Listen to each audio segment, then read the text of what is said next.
Аудиокнига. Чита Джейлан Велио. Манифест на Комунистичката партија. Карл Маркс и Фридрих Енгелс.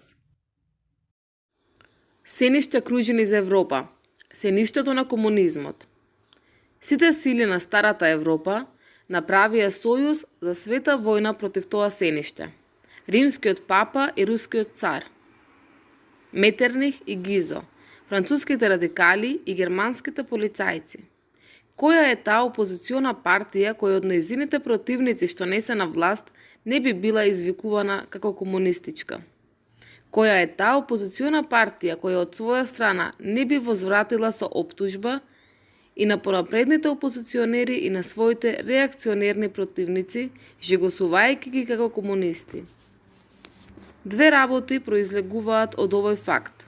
Комунизмот веќе го препознаваат како сила сите европски сили.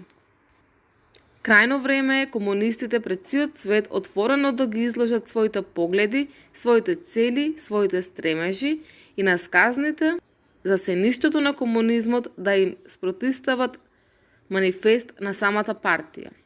За таа цел во Лондон се собраа комунисти од најразлични нации и го изготвија следниот манифест, кој се објавува на англиски, француски, германски, италијански, фламански и дански јазик. Буржуи и пролетери. Историјата на сите досегашни општества е историја на класни борби.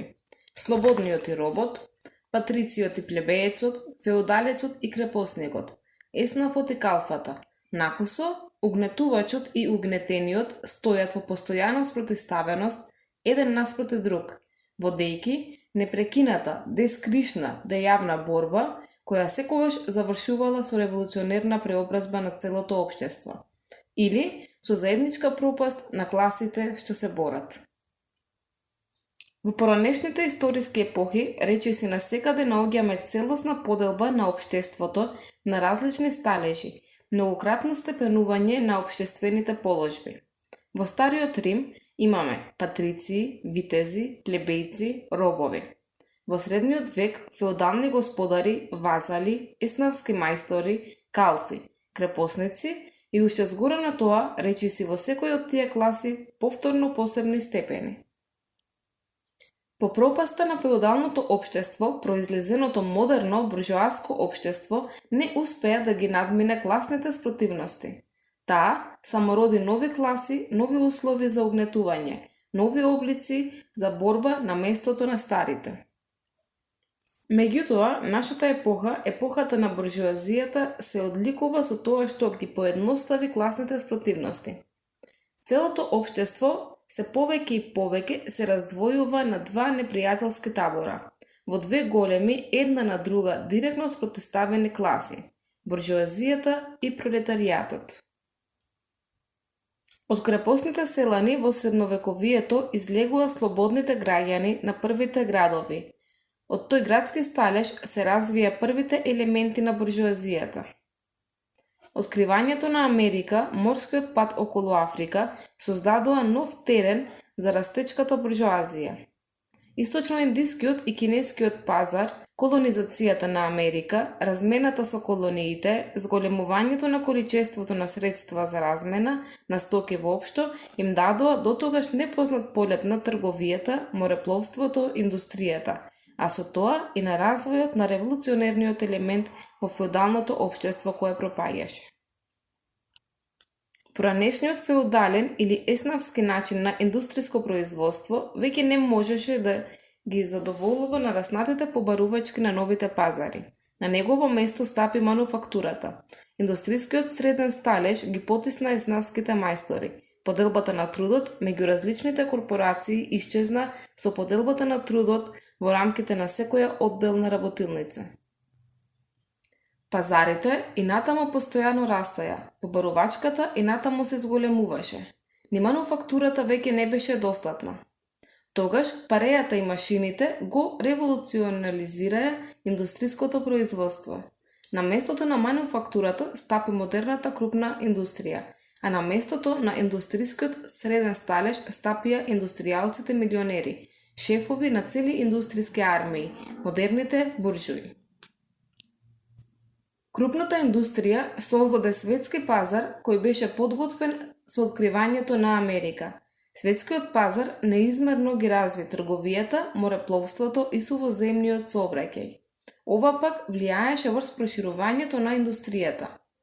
Со иста мера со која растеше индустријата, трговијата, морепловството, железниците, се развиваше буржоазијата, изголемуваше своите капитали и ги потеснуваше во заден план сите класи што беа наследени од средновековието. Гледаме, значи, дека модерната буржоазија, самата производ на еден долготраен тек на развојот, наниза пресврти во начинот на производството и размената. Секој од овие степени на развојот на буржоазијата беше проследен со соодветен политички напредок.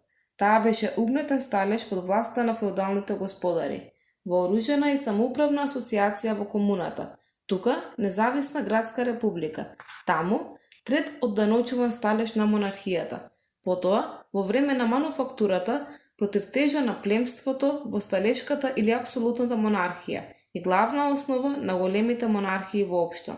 Додека, најпосле, со настанокот на крупната индустрија и светскиот пазар, таа не се извојува исклучително политичко господство во модерната представничка држава.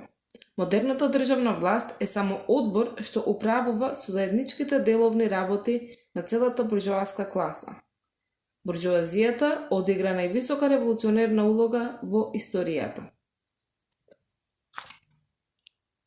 Насекаде каде што дојде на власт, буржоазијата ги разори сите феудални, патриархални и идилични односи. Безмилосно ги раскина шареноликите феудални јазли што го врзуваат човекот за неговите природни претпоставки, не оставајќи меѓу луѓето никаква друга врска освен голиот интерес, безчувствителното плаќање во готово.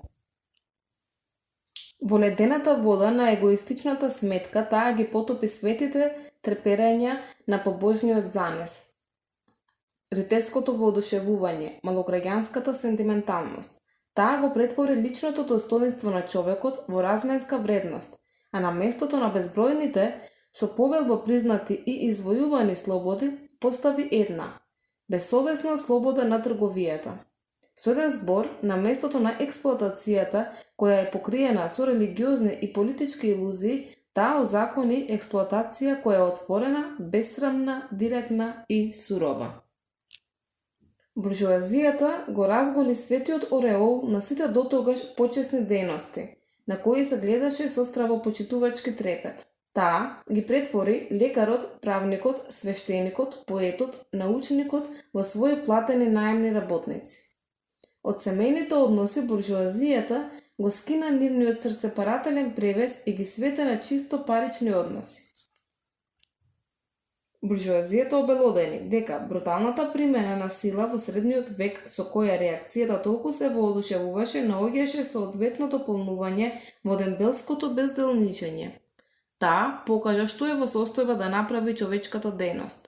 Таа создаде сосема поинакви чуда од што египетските пирамиди, римските водоводи и готските катедрали. Таа изведе сосема поинакви походи од што биле преселбата на народите и крстоносните војни. Буржоазијата не може да постои доколку постојано не ги револуционеризира средствата за производство, производните односи и целокупните општествени односи. Првиот услов за опстанокот на сите поранешни индустријски класи беше, напротив, зачувувањето на стариот начин на производството во неизменет облик. Непрестајните пресврти на производството, непрекинатите пореметувања на сите општествени односи, вечната несигурност и движењето се белези на буржоаската епоха кои ја разликуваат од сите други.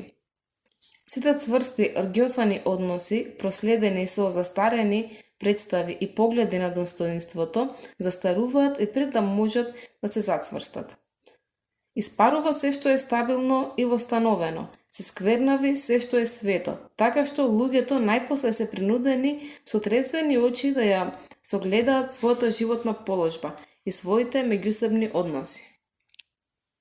Потребата од проширување на пазарот за продажба на незините производи ја шири буржоазијата по целата земјина топка. Таа насекаде бара се гнезди, да се насели, да воспостави врски. Со нејзината експлоатација на производството и потрошувачката на светски пазар, на сите земји буржуазијата им даде космополитски карактер. За голема жал на реакционерите, таа на индустријата од поднозе и ја извлече националната почва. Прастарите национални индустрии се уништени и секојдневно продолжуваат да се уништуваат. Нив ги потеснуваат новите индустрии, чие што воведување станува животно прашање за сите цивилизирани нации. Индустрии кои веќе не преработуваат домашни суровини, туку суровини кои потекнуваат од најоддалечените области и чии фабрички производи се трошат не само внатре во земјата, туку и во сите делови на светот. На местото на старите потреби задоволувани со домашни производи стапуваат нови, за чие задоволување се бараат производи од најоддалечените земји и поднебја. На местото на старата локална и национална самодоволност и затвореност стапува сестран сообраќај и сестрана взаемна меѓузависност на нациите, како во материјалното, така и во духовното производство. Духовните производи на одделни нации стануваат општо добро. Националната едностранност и ограниченост се повеќе и повеќе стануваат невозможни. И од многуте национални и локални литератури се создава светска литература. Со брзото усовршување на сите средства за производство, со бескрајното олеснување на комуникациите, буржуазијата вовлекува во цивилизација се дори и најварварски нации. Ниските цени на нејзините стоки е онаа тешка артилерија со која таа до темел ги урива сите кинески ѕидови и ја принудува на капитулација и најтврдокорната омраза спрема странците. Таа ги принудува сите нации да го прифатат буржуаскиот начин на производство, доколку не сакаат да пропаднат. Ги принудува и самите да ја прифатат така наречената цивилизација, тоест да станат буржуи. Со еден збор, таа се создава свет по своја лика и прилика. Буржуазијата го потчини селото под власта на градот. Таа создаде огромни градови, до висок степен ја зголеми бројноста на градското население во однос на селското, и така избави значителен дел од населението од идиотизмот на селскиот живот. Така што го направи селото зависно од градот. Таа ги направи зависни варварските и полуварварските земји од цивилизираните, селските народи од буржуаските народи, истокот од западот.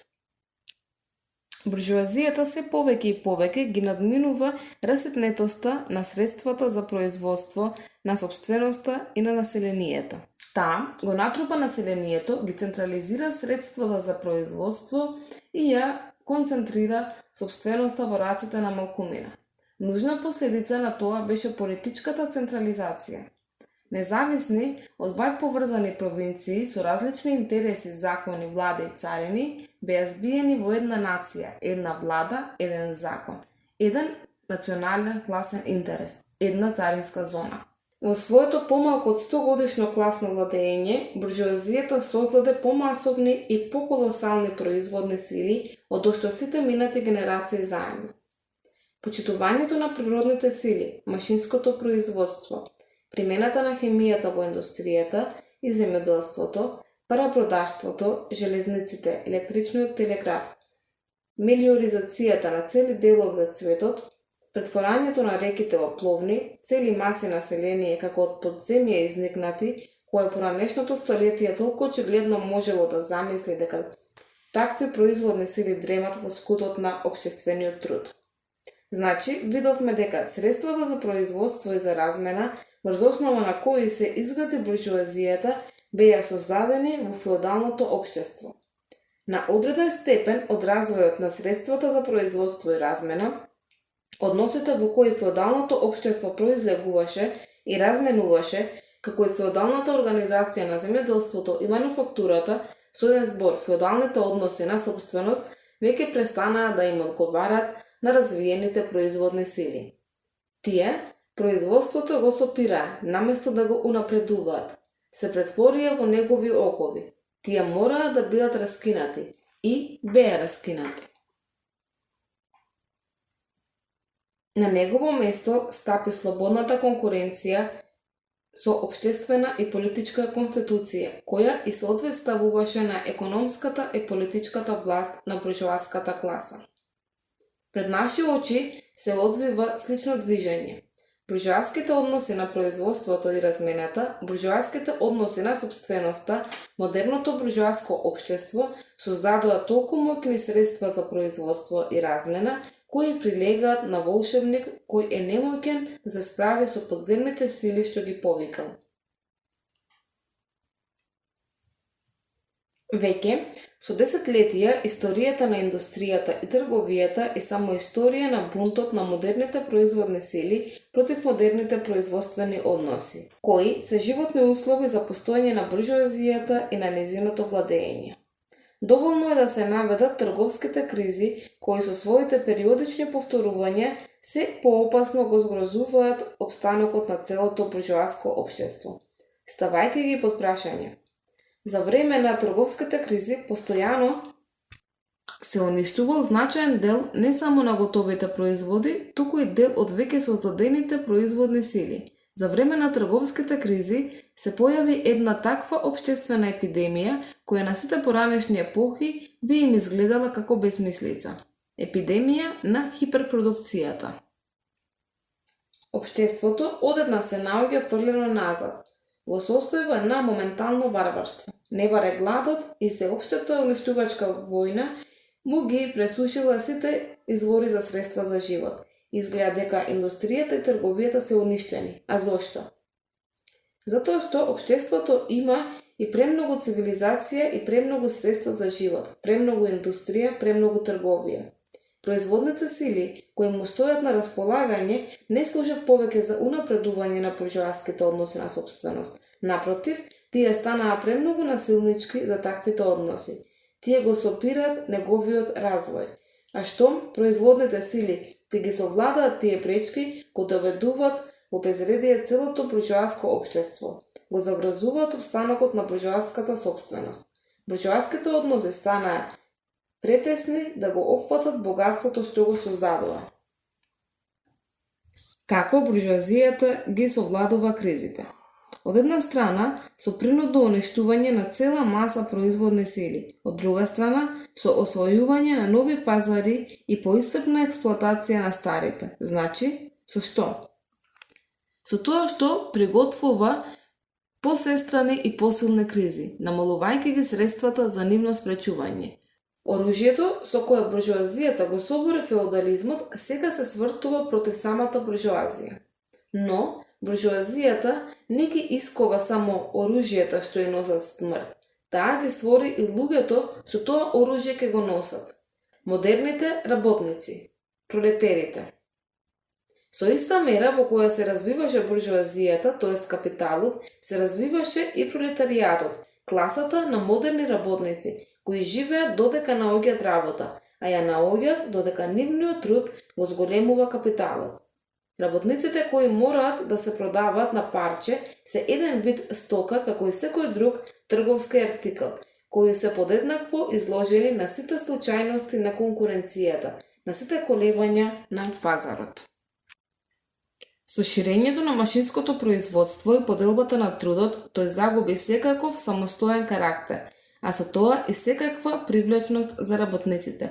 Тој станува прост, едноставен додаток на машината, од кој се барат само наједноставни, наједнолични движења на раката, кои најлесно се учат.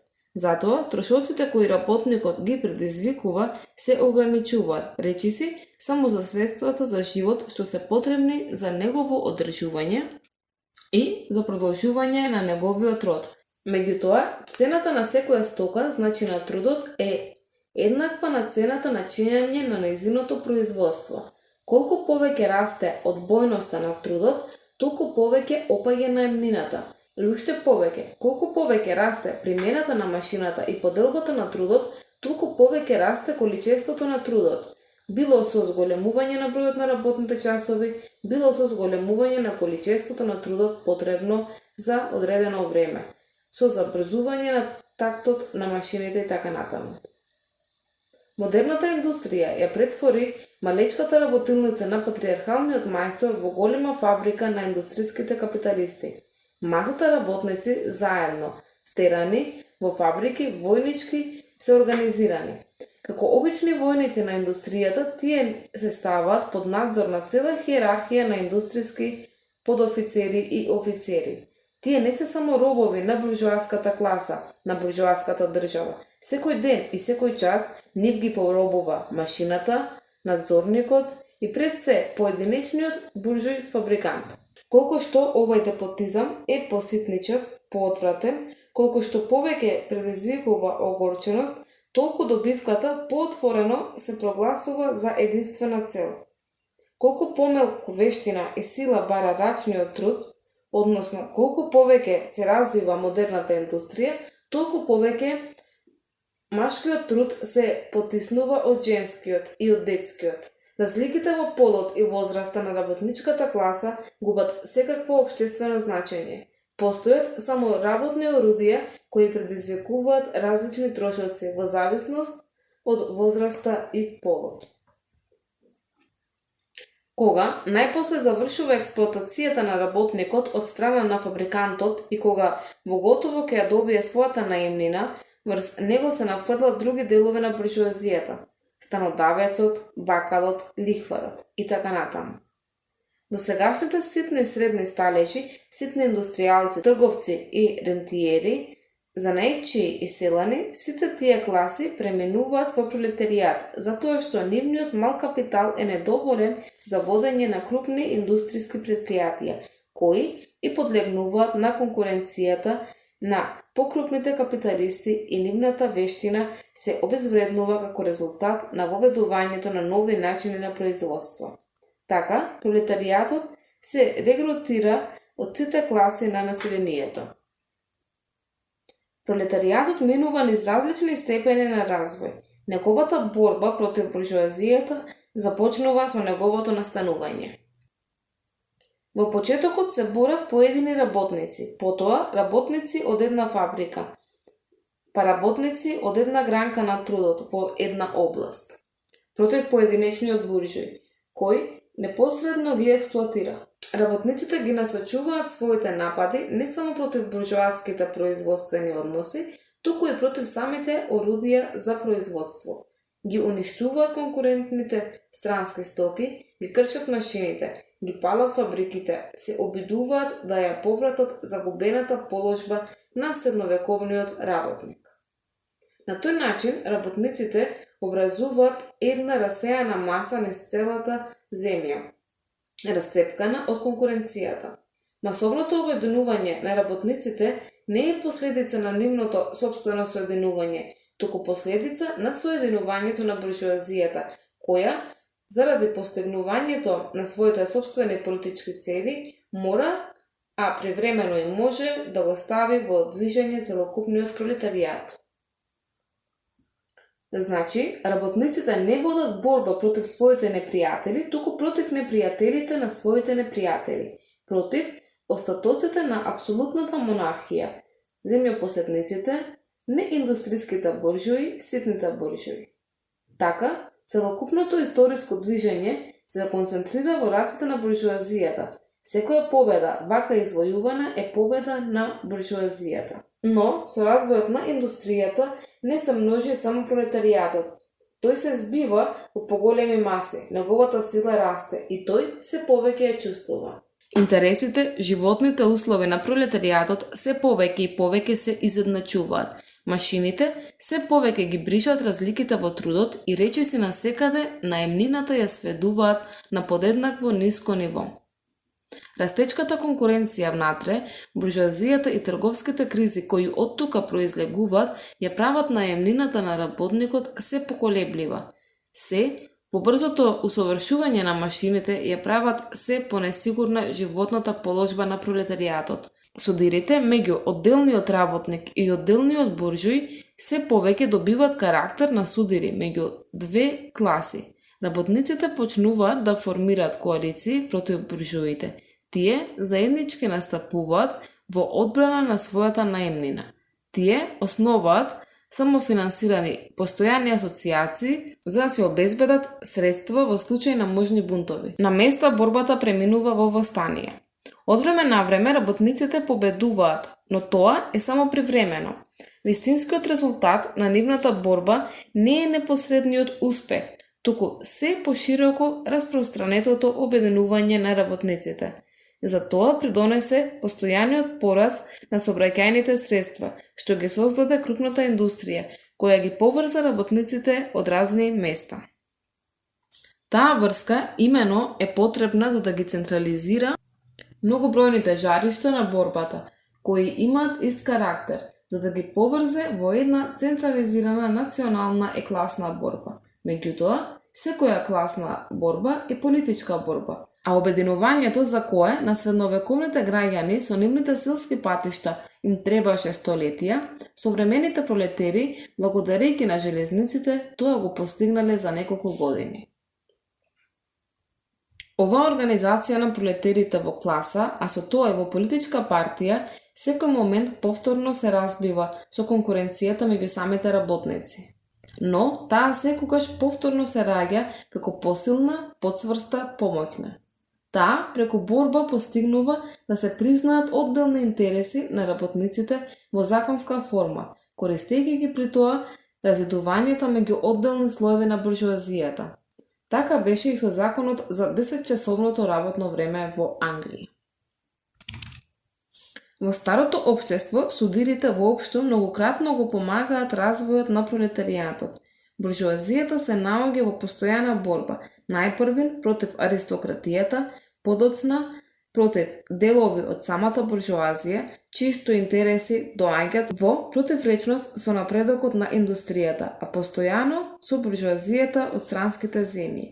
Во сите тие борби таа е принудена да му се обраќа на пролетаријатот, да ја бара неговата помош и така да го вовлекува во политичко движење. Значи, таа самата на пролетаријатот му ги дава елементите на своето собствено образување, тоест оружјата против самата себе. Како што видовме, индустријскиот напредок фрла цели слоеви од владеачката класа во редовите на пролетаријатот или, во најмала рака, ги згрозува нивните животни услови. И ова му носи на пролетаријатот маса на елементи за образување. Во време кога класната борба се наближува кон разврска, процесот на распаѓање во рамките на владеачката класа во целото старо општество добива толку бурен и толку остар карактер, што мал дел од владеачката класа се одрекува од неја и се придружува на револуционерната класа, кон класата која иднината ја држи во своји раце. И од тука, како што порано дел од племството преминува во буржуазијата, така, сега дел од буржуазијата преминува во пролетаријатот. Имено, делот од буржуите идеолози кои се воздигнале до теоретско разбирање на текот на историските движења. Од сите класи кои што денес и се спротиставуваат на буржуазијата, само пролетаријатот представува вистинска револуционерна класа. Сите други класи се губат и пропаѓаат со крупната индустрија. Само пролетаријатот е нејзин собствен производ. Средните сталежи, ситниот индустријалец, ситниот трговец, занајчијата, селанецот. Сите тие се борат со буржуазијата за да го спасат од пропаста како средни сталежи својот опстанок. Значи, тие не се револуционери, туку конзервативни. Дури и повеќе. Тие се реакционерни, настојуваат да го вратат назад тркалото на историјата. Ако се револуционери, тоа е доколку им предстои премин во редовите на пролетаријатот, доколку ги бранат не своите сегашни, туку своите идни интереси, доколку го напуштат своето собствено гледиште за да застанат на гледиштето на пролетаријатот. Лумпен пролетаријатот, тој пасивен гнилеж од најниските слоеви на старото општество, со пролетерската револуција наместа се уфрла во движење, но со целата своја животна положба, тој е понаклонет да се продава за реакционерни следкарања. Животните услови на старото општество се веќе уништени со животните услови на пролетаријатот. Пролетерот нема собственост, неговиот однос према жената и децата веќе нема ништо заедничко со буржуаските семејни односи. Модерниот индустријски труд, модерното робување на капиталот во Англија, Франција, Америка и во Германија избришаа од него секаква национална карактеристика. Законите, моралот, религијата за него се само буржоаски предрасуди, зад кои се кријат буржоаските интереси. Сите поранешни класи, откако ќе си го извојувале господарството, се стремеле да ја осигурат својата стекната животна положба, подчинувајќи го целото општество на условите што им го обезбедуваат нивниот начин на присвојување. Пролетерите можат да ги освојат општествените производни сили, со тоа што ќе го укинат досегашниот начин на присвојување. Пролетерите немаат ништо сопствено да осигурат. Тие можат да ја разорнат секоја досегашна приватна сигурност и приватното осигурување. Сите досегашни движења биле движења на малцинствата или во интерес на малцинствата. Пролетерското движење е самостојно движење на огромно мнозинство во интерес на тоа мнозинство.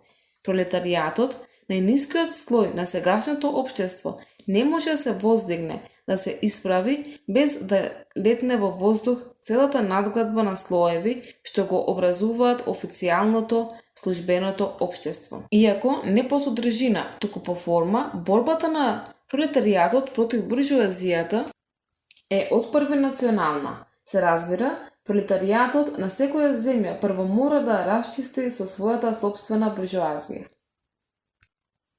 Опишувајќи ги најопштите фази на развојот на пролетаријатот, ние ја проследуваме повеќе или помалку прикриената граѓанска војна, внатре во постојаното општество, се до нејзиното избунување во отворена револуција, кога пролетаријатот со насилно соборување на буржоазијата го заснова своето владење.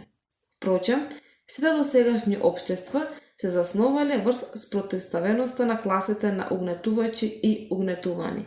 Но, за да биде можно угнетувањето на која и да е класа, мора да и бидат осигурани условите во кои таа може да го одржува своето робско постоење. Крепосниот целонец од својата состојба станал член на комуната, исто како што ситниот буржој под јаремот на феудалниот апсолутизам се пробил до положба на буржој.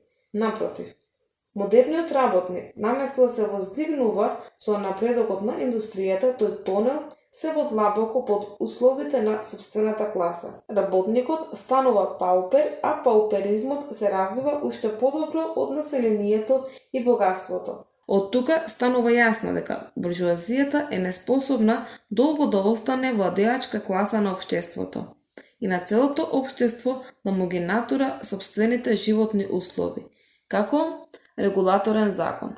Таа неспособна да владее, зашто е неспособна на својот роб да му обезбеди дури ни робско ниво при неговото робување. Таа е неспособна да владее, зашто е принудена да го понижи до таква мера во која самата мора да го храни наместо тој да ја храни неа. Општеството веќе не може да живее, што значи дека незиниот живот е веќе неподнослив за општеството. Битниот услов за опстанокот и владењето на буржоазијата е натрупувањето на богатството во приватни раце, создавањето и зголемувањето на капиталот. Услов за зголемување на капиталот е наемниот труд. Наемниот труд се темели исклучиво врз меѓусебната конкуренција на работниците. Напредокот на индустријата, чишто не сака носител е буржоазијата, на местото на со конкуренцијата разединетите работници го поставува револуционерното обединување преку асоцијации. Значи, со развојот на крупната индустрија, од под нозете на буржоазијата се истргнува самата основа врз која таа произлегува и ги присвојува производите. Таа ги произведува пред се сопствените гробари. Незината пропаст, како и победата на пролетаријатот, се подеднакво неизбежни. Пролетери и комунисти. Во каков однос стојат комунистите спрема пролетерите воопшто? Комунистите не се некоја посебна партија наспроти другите работнички партии. Тие немаат никакви одделни интереси од интересите на целокупниот пролетаријат. Тие не поставуваат никакви посебни принципи во кои би сакале да го вклапаат пролетарското движење. Комунистите се разликуваат од другите пролетарски партии само по тоа што, од една страна, во нивната борба пролетарите од различни нации ги истакнуваат и ги вреднуваат интересите на целокупниот пролетаријат, кои не зависат од нивната националност. Од друга страна, во различните развојни степени, низ кои минува борбата на пролетаријатот со буржоазијата, тие постојано ги застапуваат интересите на целокупното движење. Комунистите во практика се најрешителниот дел од работничките партии во сите земји, дел што влече напред. Тие во теоретски поглед предничат пред останатата маса на пролетаријатот со тоа што ги разбираат условите, текот и општите резултати на пролетарското движење.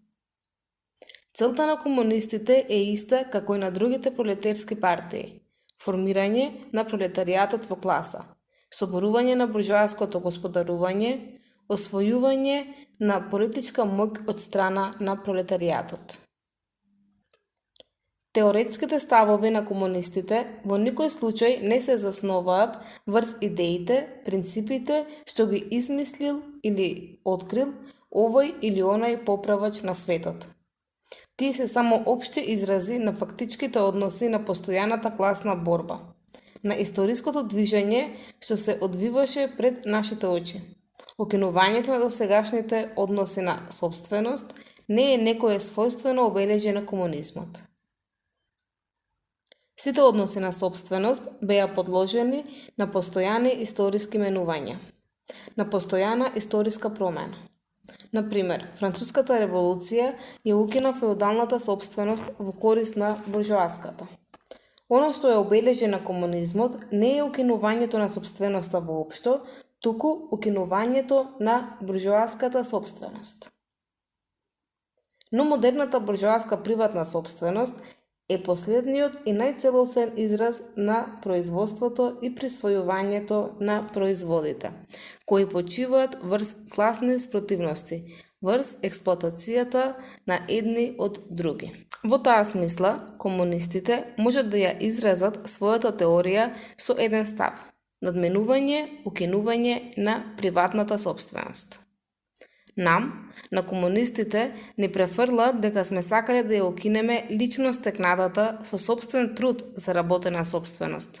Сопственост што ја создава основата на секоја лична слобода, дејност и самостојност.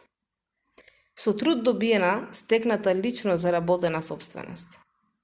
Вие зборувате за ситно буржоаската, ситно селанската сопственост, која и претходеше на буржоаската сопственост. Ние не треба да ја укинуваме. Неја ја укина развојот на индустријата и катодневно ја укинува. Или зборувате за модерната буржоаска приватна сопственост. Но зарем наемниот труд, трудот на пролетерот, му создава нему сопственост? Во никој случај. Тој создава капитал, тоест сопственост која го експлоатира наемниот труд. Сопственост која може да се зголемува само под услов ако раѓа нов наемен труд, за да повторно би го експлоатирала. Сопственоста во својот денешен облик се движи спротивно на капиталот и наемниот труд. Да ги разгледаме и двете страни во нивната спротивност. Да се биде капиталист не значи да се зазема некоја чисто лична, туку општествена положба во производството. Капиталот е заеднички производ и може да биде ставен во движење само со заедничка акција на многобројни членови. Во крајна линија, со заедничка акција на сите членови на општеството. Значи, капиталот не е лична моќ, тој е општествена моќ. Кога капиталот ќе се претвори во општа сопственост на сите членови на општеството, тоа не значи претворање на личната сопственост во општествена. Се менува само општествениот карактер на сопственоста. Таа го губи својот класен карактер. Сега доаѓаме до наемниот труд. Просечната цена на наемниот труд е минимумот на заработувачката, односно збирот на средствата што се потребни за да се одржи во живот работникот како работник. Оно што како резултат на својата дејност работникот го присвојува за себе, едвај стигнува за репродукција на неговиот гол живот. Ние во никој случај не сакаме да го укинеме личното присвојување на производите на трудот, што служат за репродукција на непосредниот живот, бидејќи тоа не остава никаков чист приход кој би можел да создаде моќ над туѓиот труд.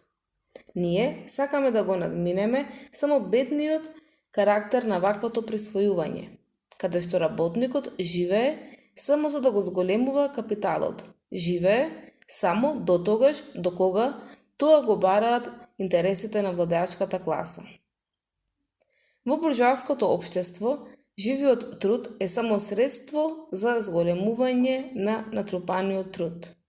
Во комунистичкото општество, натрупаниот труд е само средство за проширување, збогатување и унапредување на животниот процес на работниците. Значи, во буржоаското општество, минатото владее врз сегашноста. Во комунистичкото општество, сегашноста над минатото. Во буржоаското општество, капиталот е самостоен и личен, додека активниот индивидуум е несамостоен и обезличен. И превозмогнувањето на овие односи буржоазијата ги нарекува превозмогнување на личноста и слободата.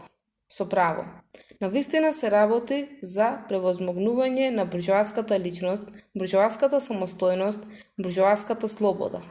Во рамките на денешните буржоаски односи, под слобода се подразбира слободата на трговијата, слободата на купувањето и продавањето.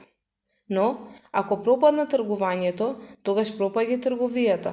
Сказните за слободното тргување, како и сите останати слободарски високопарности на нашата буржоазија, имаат некоја смисла само во однос на зависното тргување на подчинетиот граѓанин од средновековието, но не и во однос на комунистичкото превозмогнување на тргувањето, на буржоаските производствени односи и на самата буржоазија.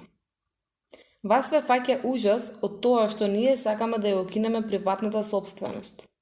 Па токму во вашето постојано општество, приватната сопственост е укината за 9/10 од неговото членство. Тоа постои токму благодарејќи на тоа што за 9/10 не постои.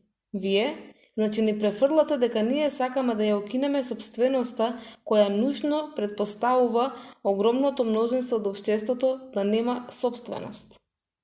Со еден збор, вие ни префрлате дека сакаме да ја укинеме вашата сопственост. Секако, тоа го сакаме.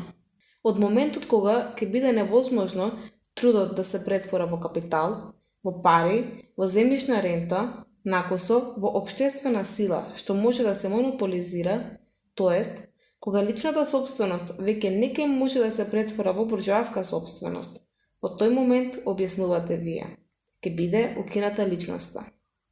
Вие, значи, признавате дека под личност не подразбирате никој друг освен буржујот, буржоаскиот сопственик. Таквата личност секако треба да биде укината. Комунизмот никому не му ја одзема моќта да присвојува од општествените производи. Тој само ја одзема моќта со помош на тоа присвојување да се подјармува туѓиот труд. Се приговорува дека со укинувањето на приватната сопственост ќе престанела сета дејност и дека ќе настанело сеопшто безделништво. Да беше така, буржоаското општество би требало веќе одамна да пропадне од мрзеливост. Зашто? Оние што во него работат, не стекнуваат ништо, а оние што стекнуваат не работат. Сето промислување се сведува на тавтологија, дека кога веќе ќе го нема наемниот труд, ќе го снема и капиталот. Сите приговори упатени кон комунистичкиот начин на присвојување на производството на материјалните продукти се проширени исто така и на духовните производи.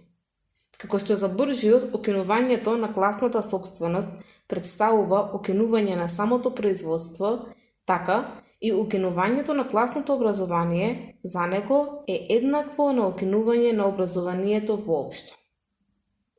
Образованието, чие што укинување тој го оплакува за огромното мнозинство е причуеност за обслужување на машината. Ама не се карајте со нас. Зашто укинувањето на буржоаската собственост вие го мерите со вашите представи за слободата, образованието, правото и така натаму. Самите ваши идеи се продукт на буржоаските односи кон производството и собственоста, како што и вашето право е само во закон претворена волја на вашата класа, волја чија што содржина е дадена во материјалните услови на вашата класа.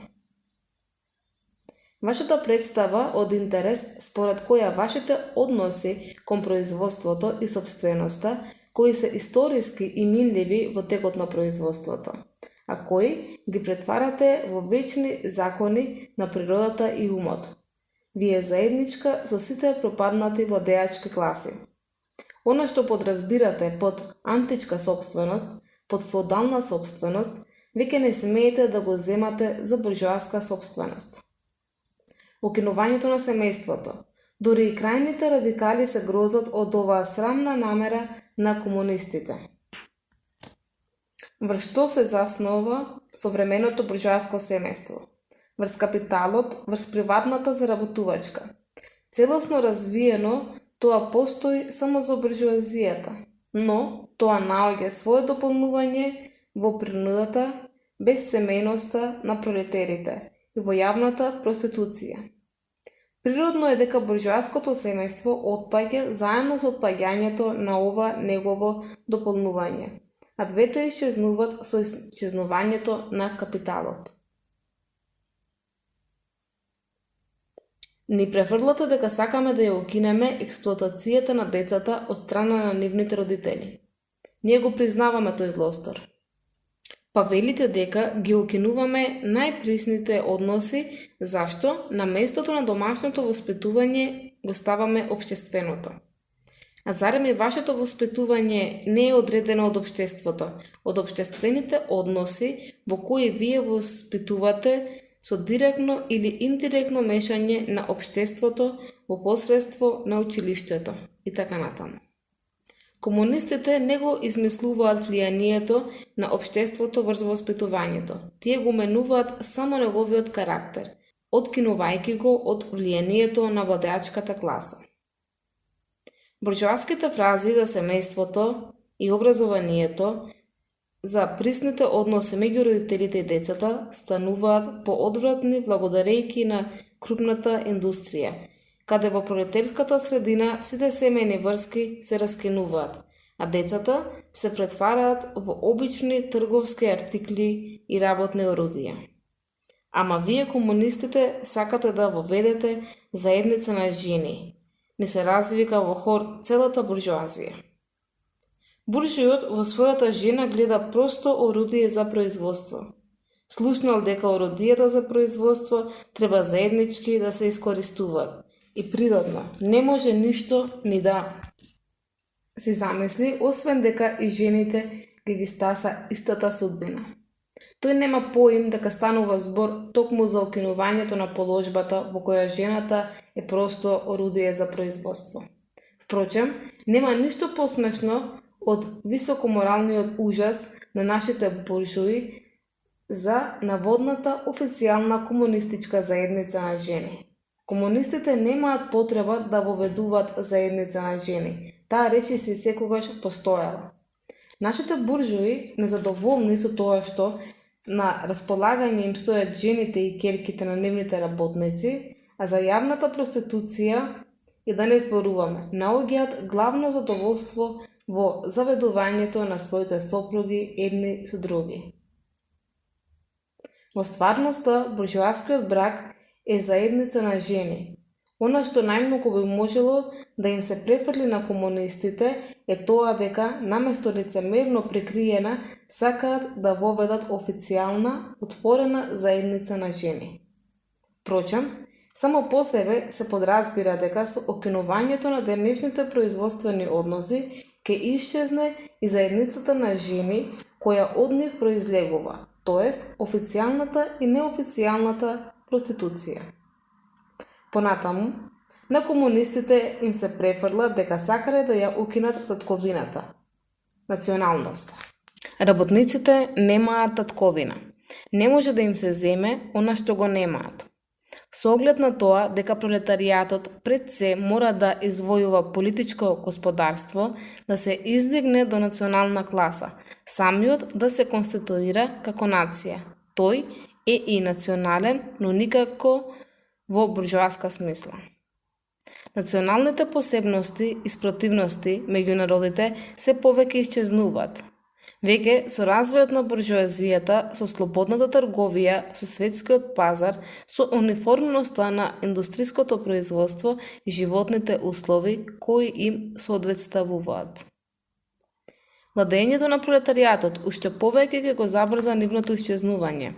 Заедничката акција, барем на цивилизираните земји, е еден од условите за негово ослободување. Во онаа мера во која ќе биде укината експлоатацијата на една индивидуа од друга, ќе биде укината и експлоатацијата на една нација од друга. Со падот на спротивставеноста на класите, внатре во нацијата паѓа и непријателскиот став меѓу нациите. Обвиненијата што се креваат против комунизмот од религиозна, филозофска и воопшто од идеолошка гледна точка не заслужуваат некоја изведена расправа. Зарем е потребна длабока мудрост за да се свати дека заедно со животните услови на луѓето, со нивните општествени односи, со нивното општествено битие се менуваат и нивните представи, погледи и поими, со еден збор и нивната свест. Што друго докажува историјата на идеите, ако не дека со преобликувањето на материјалното се преобликува и духовното производство. Владеачките идеи на едно време биле секогаш само идеи на владеачката класа. Се зборува за идеи што го револуционаризираат целото општество. Тука станува збор само за фактот дека внатре во старото општество се изградиле елементи на новото општество, дека во чекор со раскинувањето на старите животни односи оди и раскинувањето на старите идеи. Кога стариот свет се наоѓал на заоѓање, старите религии биле победени од христијанската религија, кога христијанските идеи во 18 век подлегнале под идеите на просветителството, феудалното општество ја водело својата смртоносна битка со тогашната револуционерна буржоазија. Идеите за слободата на совеста и религијата само го изразуваа владењето на слободната конкуренција на планот на знаењето. Но се вели дека религиските, моралните, филозофските, политичките, правните идеи и така натаму навистина се модифицирале во текот на историскиот развој. Религијата, моралот, филозофијата, политиката, правото се одржале постојани во тоа менување. Освен тоа, постојат вечни вистини какви што се слободата, правичноста и така натаму, кои се заеднички за сите општествени состојби. Комунизмот ги окинува вечните вистини, тој ги окинува религијата, моралот, наместо да ги обновува, значи тој му противречи на сиот досегашен историски развој. На што се сведува ово обвинение?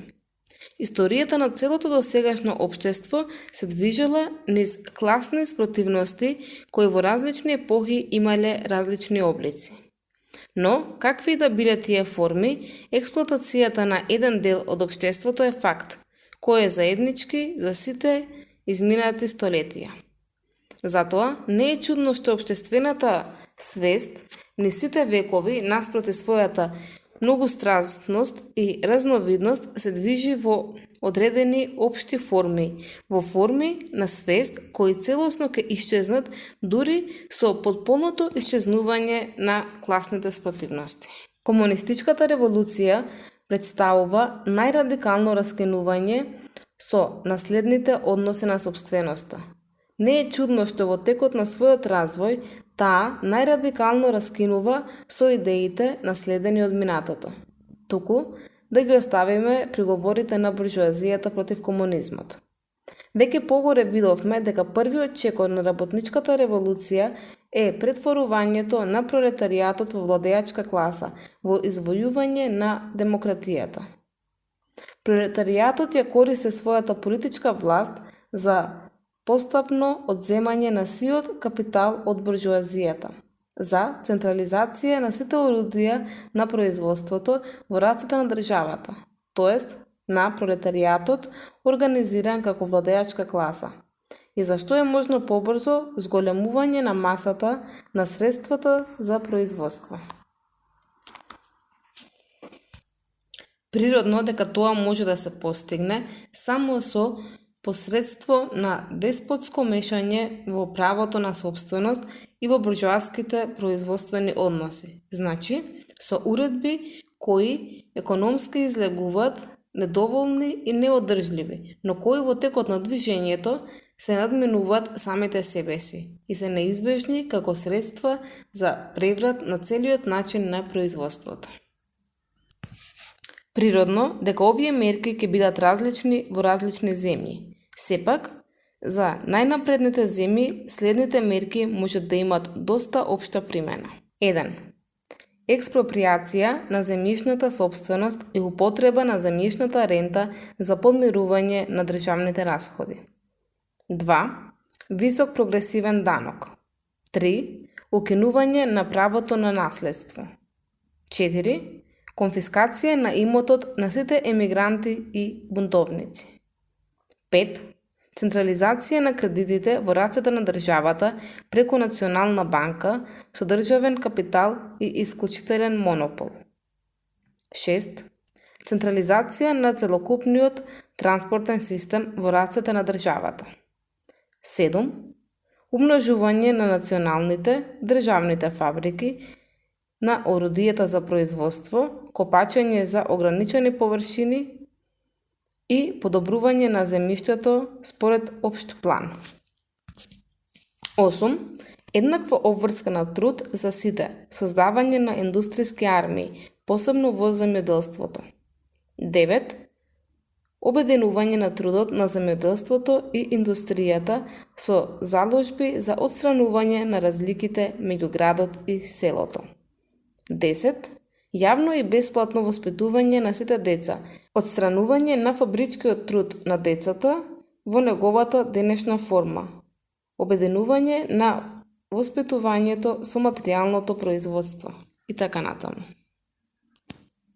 Како што во текот на развојот ќе исчезнуваат класните разлики и целокупното производство ќе се сконцентрира во рацете на асоцирани индивидуи, така јавната власт ќе го загуби својот политички карактер. Во вистинска смисла на зборот, политичката власт е организирано насилство на една класа за угнетување на друга. Кога пролетаријатот во борбата против буржоазијата нужно се обединува во класа, кога низ револуцијата од самиот себе прави владеачка класа и како таква насилно ги укинува старите производствени односи, а со тие односи на производството тој ги укинува и условите за постоење на класните спротивности, на класите воопшто, а со тоа и своето собствено класно владење. На местото на старото буржоаско општество со неговите класи и класните спротивности станува асоциација во која слободниот развој на секој поединец е услов за слободен развој за сите.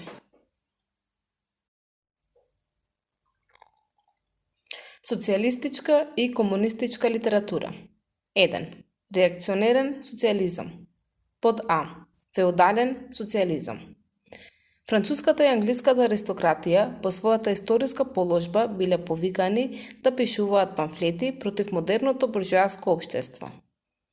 Во Француската јулска револуција од 1830 година и во англиското движење за парламентарна реформа тие уште еднаш подлегнаа пред омразениот окоревец. Не можеше веќе да стане збор за никаква политичка борба. Ним им преостана само литературната борба, но и на планот на литературата старите фрази од времето на реставрацијата веќе станаа невозможни.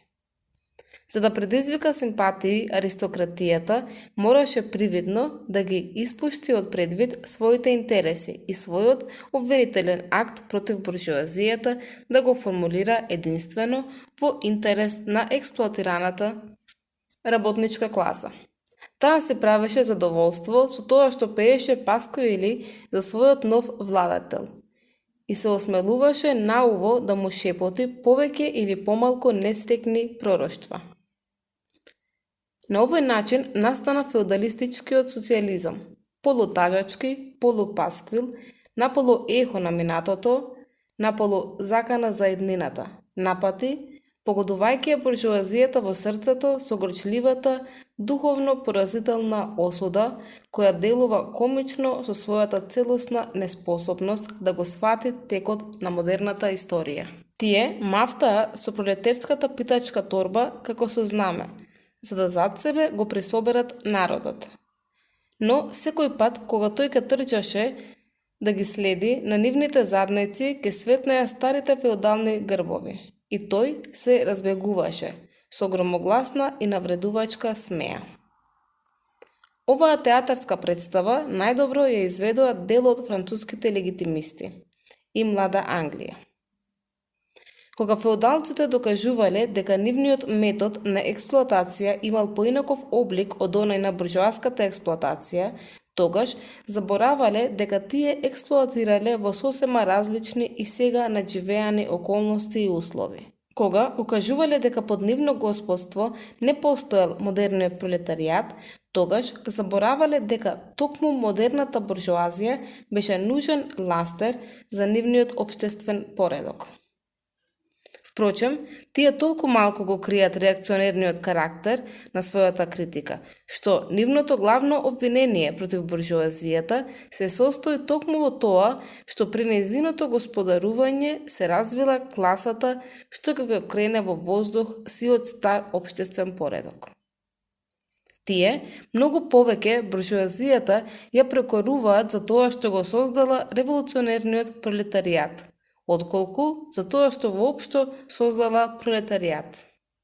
Поради тоа, во политичката практика тие земаат учество во сите мерки на насилство против работничката класа, а во секојдневниот живот и покрај сите своји надуени фрази ги собираат златните јаболка, верноста, љубовта, честноста и со шпекулација ги разменуваат за волна, шеќерна репка и ракија.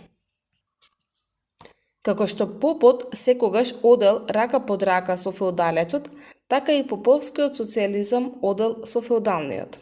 Нема ништо полесно отколку на христијанскиот аскетизам да му направиш социјалистички премачкувања. Зарем, христијанството не грмеше против приватната собственост, против бракот, против државата. Зарем наместо нив, тоа не проповедаше доброчинство и питачење, целибат и умртвување на плутта, манастирски живот и цркви. Христијанскиот социјализам е само света водичка со која попот ја благословува лутината на аристократот. Под Б. Ситнобуржуаски социјализам. Феудалната класа не е единствената класа соборена од буржуазијата и чии животни услови пресушија и изумреа во модерното буржуаско општество. Средновековната ситна буржуазија и сталежот на ситни селани беше претходица на модерната буржуазија. Во земјите со помалку развиена индустрија и потрошувачка, оваа класа и натаму уште живурка и покрај надоаѓачката буржуазија. Во земјите каде што се разви модерната цивилизација, како дополнителен дел на буржуазијата се образува една нова ситна буржуазија, која лепди помеѓу пролетаријатот и буржуазијата, чии членови конкуренцијата постојано ги фрла во пролетаријат. Така, Тие почнуваат да го назираат часот кога со развојот на крупната индустрија овој слој наполно ќе исчезне како самостоен дел од модерното општество и кога во трговијата, мануфактурата и земјоделството ќе бидат заменети со надзорници и слуги.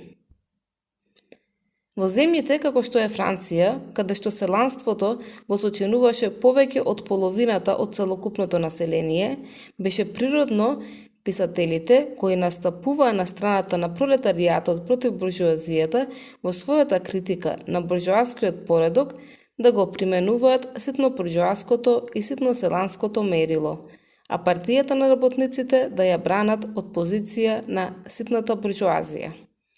Така се образува ситно-буржуаскиот социјализам. Сисмонди е главниот на оваа литература, не само во Франција, туку и во Англија.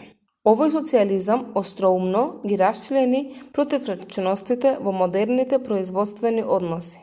Тој ги разоткри лицемерните разоблавувања на економистите.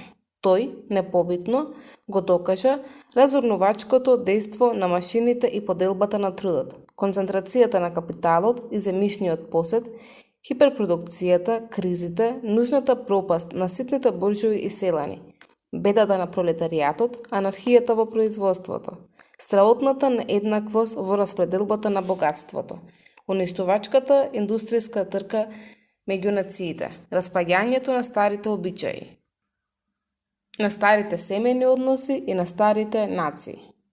Сепак, по својата позитивна содржина, овој социјализам сака да ги воспостави старите средства на производство и промет, а со нив и старите односи на собственост, како и старото општество, или сака модерните средства за производство и промет, што веќе ги разби, а мораше да ги разбие, одново насилно да ги затвори во рамките на старите односи на собственост. Во двата случаи тој е истовремено и реакционерен и утопистички. Еснавство во индустријата и патриархално стопанство на село. Тоа е неговиот последен збор. Во својот натамошен развој, овој правец западна во кукавички мамурлук. Под В. Германскиот или вистински социјализам. Социјалистичката и комунистичката литература на Франција, која настанала под притисок на владеачката буржуазија и која е литерарен израз на тоа владење, е пренесена во Германија во времето кога буржуазијата ја започнала борбата против феудалниот апсолутизам. Германските филозофи, полуфилозофи и префинати духови лакомо се дофатија за таа литература, заборавајки дека со преселувањето на овие списи од Франција во Германија не беа истовремено преселени и француските животни услови. Во односот со германските животни услови, француската литература го загуби сето свое непосредно практично значење и се здоби со чисто литерарен изглед.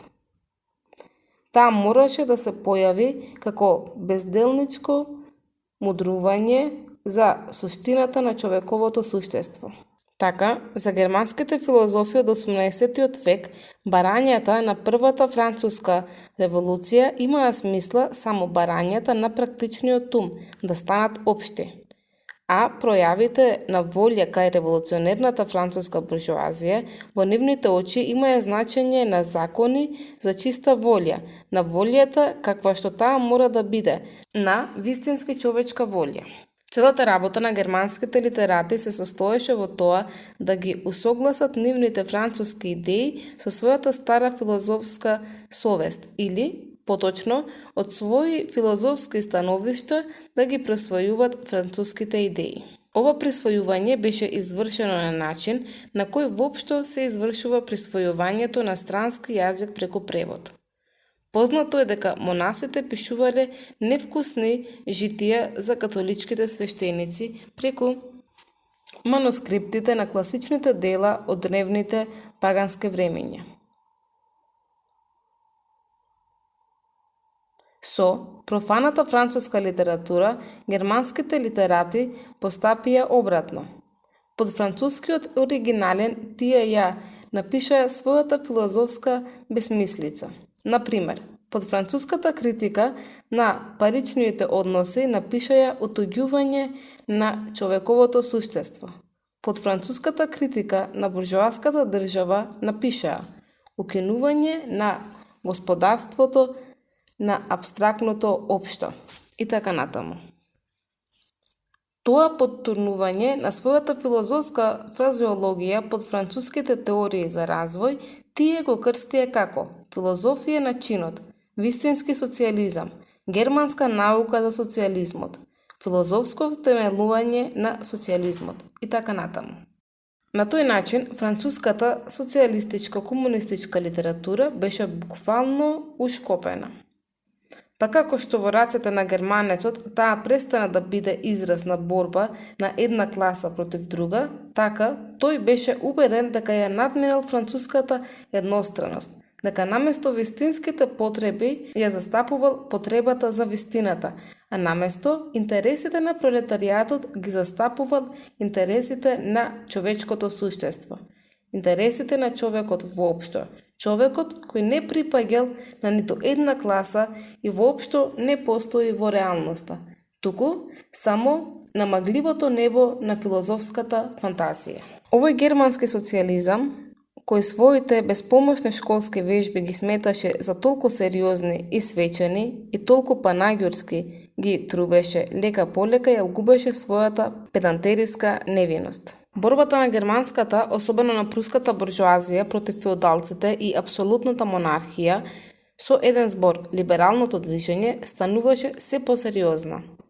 На тој начин, на вистинскиот социјализам му беше дадена присакуваната прилика на ова политичко движење да му спротистави социјалистички барања, да фрли традиционални анатеми врз либерализмот, представничката држава, граѓанската конкуренција, граѓанската слобода на печатот, граѓанското право, граѓанската слобода и еднаквост, и на народните маси да им проповеда дека во тоа граѓанско движење нема да добијат ништо, туку, напротив, ќе загубат се. Германскиот социјализам со време заборави дека француската критика, чишто бездушен одглас беше тој, го предпоставуваше модерното граѓанско општество и нему соодветните животни материјални услови и политичка конституција по нивна мера, а стануваше збор за предпоставки кои во Германија допрва требало да бидат извојувани. Со свитата попови, училишни наставници, феудалци, кромидари и бирократи на германските апсолутистички влади, тој им служеше како плашило против заканувачката настојчивост на буржуазијата. Тој беше сладок зачин во маката на горките удари од камшиците и куршумите со кои тие влади се справуваја со востанијата на германските работници. Како што вистинскиот социјализам на тој начин стана оружје во рацете на владите против германската буржуазија, така тој и непосредно застапуваше еден реакционерен интерес, а тоа е интересот на германското малограѓанство. Вистинската општествена основа на постојаниот поредок во Германија ја гради ситната буржуазија, наследена од 16 век, од чие време таа постојано одново се јавува во различни форми. Незиното одржување е одржување на постојниот германски поредок. Таа со страф ја очекува својата неизбежна пропаст од индустриското и политичкото господарување на буржуазијата, од една страна поради концентрацијата на капиталот и од друга страна поради растежот на револуционерниот пролетаријат. Неизе и се пристори дека вистинскиот социјализам со еден удар ќе ги убие двете муви. Тој се ширеше како епидемија. Тоа руво, искаено од спекулативна пајажина, извезено од цвеќенца на красноречивост, натопено во задушувачки љубовни солзи. Тоа, накитено руво, во кое германските социјалисти го облекуваја својот чифт вечни вистини, само ја зголемуваше побарувачката на нивната стока кај оваа публика. Од своја страна, германскиот социјализам се повеќе се чувствуваше повикан да биде високопарен представник на ова малограѓанство. Тој ја прогласи германската нација за норма, а германскиот паланчонец како норма за човек. На секоја негова нискост тој придаваше некоја скриена виша социјалистичка смисла, со што и даваше спротивно значење. Тој ја извлече последната консеквенца со директното настапување против сурово деструктивниот правец на комунизмот и објави дека со својата безпристрасна возвишеност стои над секоја класна борба. Со мал број на исклучоци, се она што во Германија циркулира како наводно социјалистички и комунистички списи и припаѓа на таа валкана и строшена литература. 2. Конзервативниот или буржоаски социјализам. Еден дел од буржоазијата сака да ги подобри лошите социјални состојби за да го осигура опстанокот на буржоаското општество. Тука спаѓаат економисти, филантропи, хуманисти, подобрувачи на положбата на работните класи, организатори на добротворни друштва, заштитници на животни, основачи на фондации за трезвеност, праматери од сите можни бои. Овој буржоаски социјализам е разработен во цели системи. Како пример, ќе ја наведеме Прудоновата филозофија на бедата. Социјалистичките буржои ги сакаат животните услови на модерното општество, но без борба и опасности кои нужно произлегуваат од нив. Тие го сакаат постојаното општество со одбивање на оние елементи што го револуционаризираат и распаѓаат. Тие сакаат буржоазија без пролетаријат. Природно, светот во кој таа владее, буржоазијата го представува како најдобар свет. Буржоаскиот социјализам ја разработува оваа утешна представа помалку или повеќе како еден целосен систем. Кога го повикува пролетаријатот да ги оствари неговите системи и да влезе во новиот Ерусалим, тогаш тој всушност од него бара единствено да остане во сегашното општество, но да ја отфрли од себе својата со омраза задоена представа за него. Една друга, помалку систематска, а повеќе практична форма на социјализам бараше од работничката класа да прежали секакво револуционерно движење, докажувајќи му дека не му било од корист оваа или она политичка промена, туку само промената на материјалните животни услови, економските услови. Меѓутоа, под промена на материјалните животни услови, овој социјализам во никој случај не подразбира укинување на буржоаските производствени односи, туку административни олеснувања, вршени врз основа на овие производствени односи, што значи дека тие ништо не менуваат во однос на капиталот и наемниот труд, туку, по најдобар случај на буржоазијата и ги намалуваат трошоците за незиното владење и го поедноставуваат незиното државно стопанство. Својот најсоодветен израз буржоаскиот социјализам го достигнува дури кога станува обична ораторска фигура. Слободна трговија во интерес на работничката класа, заштитни царини во интерес на работничката класа, затворски самици во интерес на работничката класа. Ете го последниот единствено сериозно мислен збор на буржоаскиот социјализам. Социјализмот на буржоазијата се состои токму во тврдењето дека буржуите се буржуи во интерес на работничката класа. 3. Критичко-утопистичкиот социјализам и комунизам. Ние тука не зборуваме за литературата која во сите големи модерни револуции ги изразува барањата на пролетаријатот. Првите обиди на пролетаријатот непосредно да ги оствари своите собствени класни интереси во време на општа вознемиреност во периодот на соборувањето на феудалното општество, нужно претрпеа пораз поради неразвиениот облик на самиот пролетаријат, како и поради недостигот на материјални услови за негово ослободување, кои се исто така продукт на граѓанската епоха. Револуционерната литература, која ги следеше овие први движења на пролетаријатот со својата содржина е реакционерна. Таа проповеда општ аскетизам и груба еднаквост.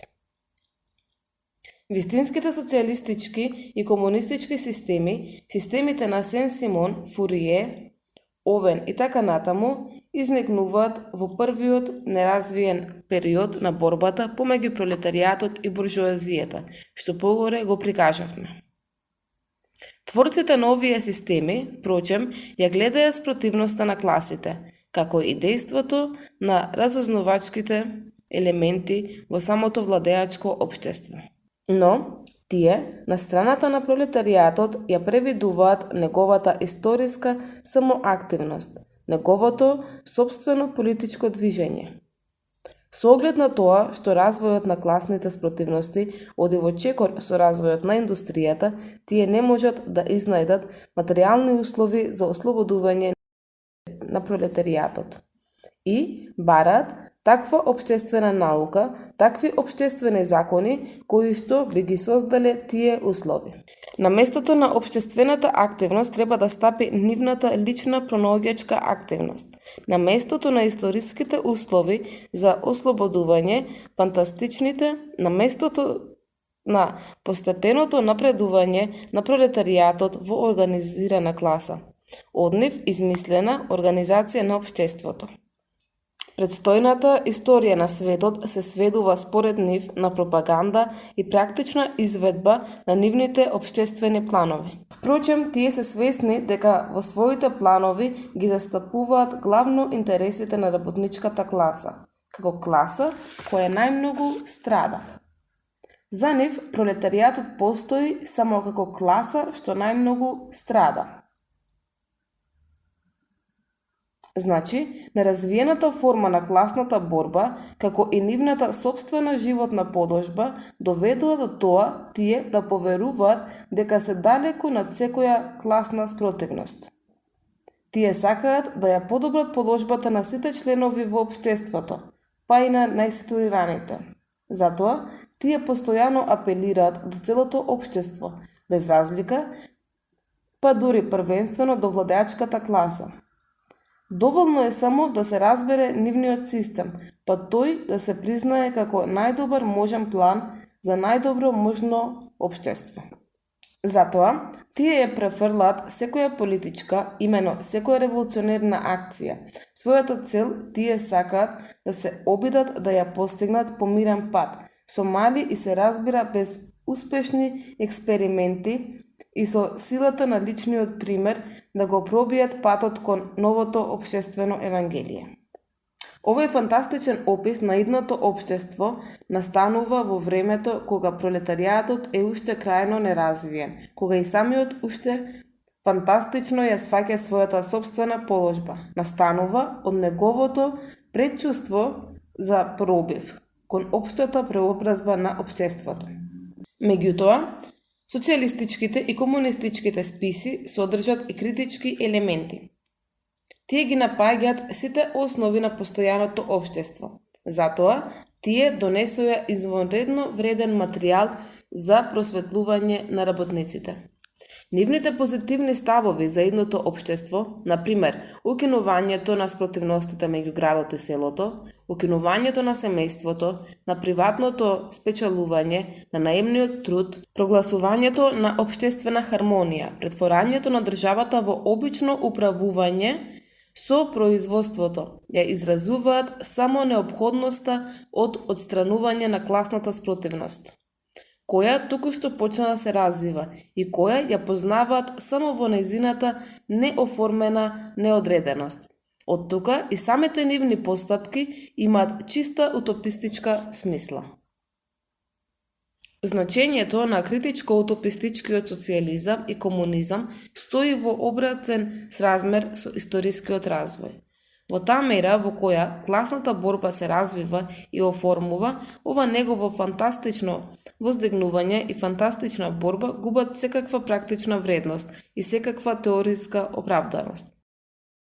Од тука, како што основоположниците на овие системи во многу погледи беа револуционерни, така нивните ученици секојаш прават реакционерни секти. Тие цврсто се држат за старите погледи на своите учители наспроти историскиот напредок на пролетаријатот. Затоа, доследно настојуваја повторно да ја отапат класната борба и да ги помират спротивностите. Тие се уште мечтаат за опитно остварување на своите општествени утопии, за основање одделни фаланстери, колонии во внатрешноста, подигање на една мала Икарија, џебно издание на Новиот Ерусалим. А за изградбата на сите овие кули од карти мора да апелират до филантропијата на буржоаските срца и кесиња. Тие постепено паѓаат во категоријата на погоре опишаните реакционерни и конзервативни социјалисти, разликувајќи се од нив само со посистемската педантерија, во фанатичното празноверие, во чудотворното дејство на својата општествена наука. Затоа, тие огорчено настапуваат против секое политичко движење на работниците, кое можело да настане само од слепата недоверба во новото Евангелие. Овенистите во Англија реагираат против чартистите, а фуеристите во Франција против реформистите. Ставот на комунистите спрема разните опозициски партии. Односот на комунистите спрема веќе формираните работнички партии е сам по себе разбирлив по сето она што е кажано во вториот дел, тоест односот према чартистите во Англија и аграрните реформисти во Северна Америка. Комунистите се борат за постигнување на непосредно дадените цели и интереси на работничката класа, но во современото движење тие едновремено ја застапуваат иднината на движењето. Во Франција, комунистите се приклучуваат на социјалистичко-демократската партија во борбата против конзервативната и радикалната буржоазија, без при тоа да се откажат од правото критички да се држат спрема фразите и илузиите превземени од револуционерното наследство.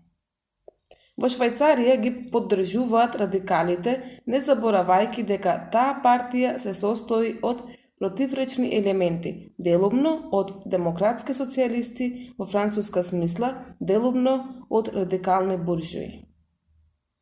Кај пољаците, комунистите ја поддржуваат партијата кој смета дека аграрната револуција е услов за национално ослободување. Тоа е партија што го крена Краковското востание во 1846 година. Во Германија, откако буржуазијата настапи револуционерно, комунистичката партија заедно со неа се бори против апсолутната монархија, феудалниот велепосед и малограѓанството. Но таа не пропушта ниту миг кај работниците да издействува, што е можно појасна свест за непријателската спротивставеност помеѓу буржуазијата и пролетаријатот, со што германските работници, како своји оружја, можат да ги свртат против буржуазијата сите општествени и политички услови кои буржуазијата со своето владење мора да ги создаде, а со кои, по уривањето на реакционерните класи во Германија, започнува борбата против самата буржуазија. Главното внимание комунистите го свртуваат врз Германија, која се наоѓа во предвечерието на буржуаската револуција, бидејќи таа го врши овој преврат во поразвиени услови на европската цивилизација, со далеко поразвиен пролетаријат од што во Англија во 17-тиот и Франција во 18-тиот век. Поради тоа, германската буржоаска револуција може да биде непосредна предига на пролетарската револуција. Со еден збор, комунистите секаде поддржуваат секое револуционерно движење против постојаните општествени и политички состојби. Во сите овие движења, тие го имаат предвид прашањето на сопственоста, без оглед на тоа колку тоа може да прими повеќе или помалку развиена форма, како темелно прашање на движењето. Најпосле, комунистите насекаде работат на поврзувањето и разбирањето на партиите во сите земји. Комунистите не се срамат и не ги кријат своите погледи и намери.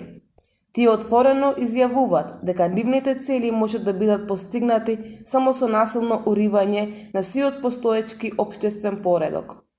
Нека треперат владеачките класи пред комунистичката револуција. Пролетерите во неа нема што да изгубат, освен своите окови, а ќе го добијат целиот свет. Пролетери од сите земји, обединете се!